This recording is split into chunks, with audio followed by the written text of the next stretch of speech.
Well,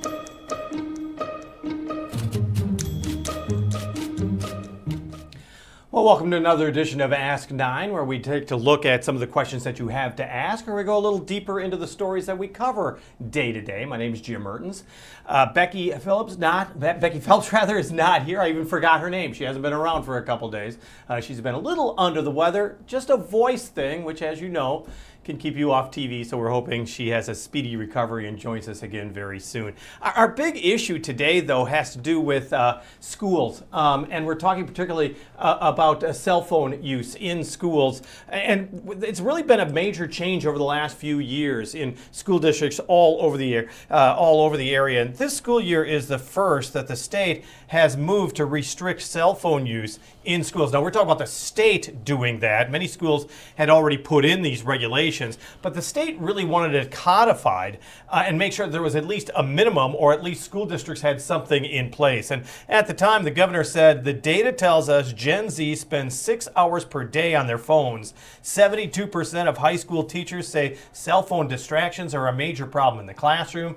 And the governor went on to say, as many schools around the state who have enacted their own cell phone policies have already seen, these changes will not only improve the learning environment for students, but the social interactions they have with their teachers as well as other students. And so it kind of made us try to move toward the question of whether or not this is indeed working. And that is where we wanted to start, in fact. So let's start with what the governor has proposed. It was House File 782. It prohibits cell phones during instructional time and includes common sense exceptions to accommodate students with disabilities, English language learners, and those with individual education plans. So the question right now is, are cell phone bans in schools working? And joining us right now is Lacey Reeves, who is covering that story for us. And Lacey, tell me a little bit about the story that you did cover today. Yeah, well, we've seen this ban take place here in eastern Iowa. Today we were talking about Iowa City schools. Now, you might remember back in January, that was this year, 2025, they decided to implement a plan where they could get a jump ahead. They expected this law to be passed, Jim, that we're talking about. And so their approach to the ban was that they were going to allow students to have their phone as long as it wasn't during instructional time, because that's what the law required. And the whole idea is keep it out of the classroom, not necessarily out of the school. Right. Iowa City took that approach, absolutely. So I actually went to West High School back in September to see how this ban of sorts has been working for them. It was going pretty well. I talked to students, before the school day started. They were all on their phones, and then, of course. And so as the bell rang, and a voice on the intercom came on and told them to put their devices into their backpacks and lockers before going to class. Just as simple as that. Yeah. And in a way, if you think about it, and we'll talk about this a little bit more, it's kind of baby steps. Because either you had a no ban at all on cell phones, or you ban it completely. And this was kind of sought out as kind of a first step to at least get it out of the classrooms more. Right, and I think that's probably what the legislature had in mind with that. And then, we've seen some different approaches to this. Schools that have went full in on the ban. Cedar Rapids was one of those. And so we had two of the biggest school districts here in the area with two different plans, really. Well, let's take a look at your story that was airing earlier today. Over this year, Iowa City School District students, like senior Jackson Montgomery, have been allowed to be on their cell phones when they aren't in class. They just send someone down, you get your phone taken away, and then it's like, it's sort of punishable, but like, if you do it once, you're going to be fine. But if you do it like 3 or 4 times, you're going to get in trouble. But now, Montgomery may soon not be able to have his phone out at all during the school day. I don't like it. I feel like in a case of emergency, I'd like to have communication with like my family. The school board approved cell phone restrictions in the classroom in January, and new data shows it's working. At this month's board meeting, members were told the number of violations were down compared to the last school year. Our weekly average went down from 151.5 to 104.2, beginning for the first trimester of this school year. Despite this improvement, some school board members want to go further, implementing a no phone policy from the start to the finish of the school day. We owe it to our students. You know, we're charged with not only keeping them safe, educating them and preparing them for life, and they only get this one opportunity. One parent of 3 Iowa City students spoke in favor of the ban as well. She says she's a teacher at the Cedar Rapids School District and says the total phone ban at her school has been a good thing for her students. Study halls are extremely productive and focused now compared to before, where 90% of the kids were just on their phone the entire time. Teachers are less stressed because we no longer give out 30 phone warnings a day. The Iowa City School Board says it plans to talk with district staff and run a study group before voting for any new changes to its policy. In Iowa City, Lacey Reeves, KCRG TV9 News. Let's talk a little bit more about that, Lacey. What are they looking for as far as statistics are concerned? What has Iowa City actually seen in these weeks since their policy went into effect? Yeah, well, this is something they've been tracking for a long time. I believe, as I was re-listening to some school board meetings today, about 5 times they've done this since last year. Their most recent board meeting, which would have been last week, the results said that they've really cut the amount of high school students who have had this violation, been caught with their phone. Mm-hmm. Last year, about this time, was close to 25% had been caught. And so since implementation of that policy, it's down to 12%, which really, that's cut that in half there. So that also means that the kids are following the policy. Yeah, absolutely. And let's be honest, in some cases, we're seeing that kids are in total agreement of this. Yeah. Actually, the number of violations across the district has dropped as well, average per week. Used to be about 150 a week, and now we're down to about 104. Okay, that's a slight drop, but still maybe about a quarter of the number. So, I mean, that's a good reaction as well. Yeah, and actually the other thing is, Jim, is the kids that are breaking the rules, so to speak, they're only doing it once.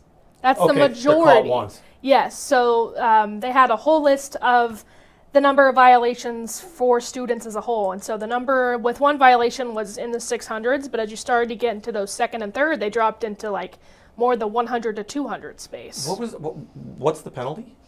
Yeah, it must I know get worse and worse and worse. Yes, it does. I believe the first time you are caught, Iowa City has it where the teacher isn't the one that takes the phone. They message, I believe it's either a paraeducator or somebody like that. That person comes down and takes the cell phone from the students. That way no instruction time is interrupted at all. Oh, okay. That's a really good point. Now, Iowa City is not living in a bubble. As you said, other cities are looking at it as well. Cedar Rapids also has a policy. You've talked to them as well? Yeah, Cedar Rapids kind of went all head first into this no phone at all during the school day, and they've been doing that since about August. I went out in September and talked to students and the principal at Kennedy to see how that was going. And the Kennedy principal said that kids these days are bringing in chessboards and card games to keep themselves entertained at lunch. That's nice to hear. And students at Kennedy, they told me that, there was this concern about them being able to talk to their parents throughout the day, but they're just popping up the email on their Chromebooks, and their parents are watching their emails instead of text. Oh, that's how they're doing it instead.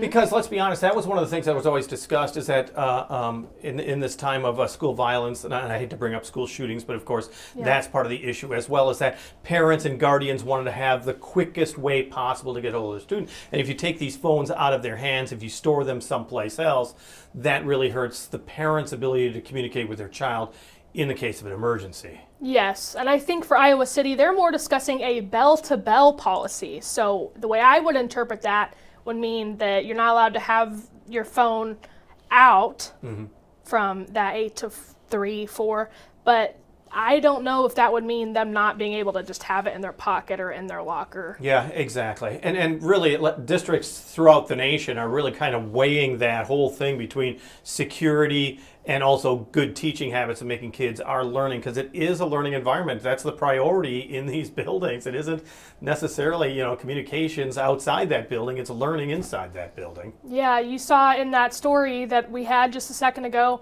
the woman who has students that do attend Iowa City, but teaches at Cedar Rapids, and she's noticed a big increase of focus and engagement with the students at Cedar Rapids, and so that's why she said she's asking for Iowa City to do the same. Oh, and you said she has 4 children? Yes, Something I like 4 believe. children? Yes, so she's seeing it at all different levels. Because let's be honest, the numbers, your statistics out of Iowa City, of course, the numbers of the violators of the policy was much higher, of course, in the high school, and they broke it apart between the high school and the middle school, of course, and that's what you would expect as the kids are getting older. And so she has 4 kids, different levels. Yes. I'm sure you're seeing different levels of concern. Yeah, she has 3 in Iowa City, and I believe one of her children also go to, I believe she teaches at Jefferson, so one of her students, one of her kids, children. is a student there. So tell me a little bit more about how Iowa City is going to make a decision on whether or not they're going to implement a tougher cell phone policy. Is it something that they're looking for the next school year? Is it something that they're looking to decide soon? Do they hope to have public hearings and public input in the weeks and months ahead? Well, talking to the district's communication team, a lot is kind of unknown right now. They're working on a timeline. But during the school board meeting, the board all agreed that they would like to possibly do a study group or get the staff's feedback about it, just as they did when they were implementing the policy they have now. Okay. Anything else that you want to add? I appreciate you joining us. I mean, it's a question that so many parents have, and whether or not this is working. And let's be honest, we were talking about baby steps at the beginning. I mean, mistakes might be made, or students might be against it at the beginning, and then somehow they find a way to make it work. Yeah, well, it sounds like it's working for Cedar Rapids, and they are having some success in Iowa City right now with what they've got, but they might change as well. And as we said off the top, it's statewide policy. So, I mean, school districts, many of them had already enacted various forms of this. So we're going to see in small school districts as well as large the impact it has. I think so, and I think it's bound to change. Iowa City kind of saw what Cedar Rapids was doing and is seeing that it is successful there. So maybe now they're feeling comfortable to do that as well. All right, Lacey, thank you so much. And as always, if you've got questions, all you have to do is message KCRG on Facebook or email us. It's Ask9, Monday through Friday. We do the do the program at 5:30. It's live streaming, and we're glad you could join us. So once again, always make an appointment Monday through Friday at 5:30 to Ask9.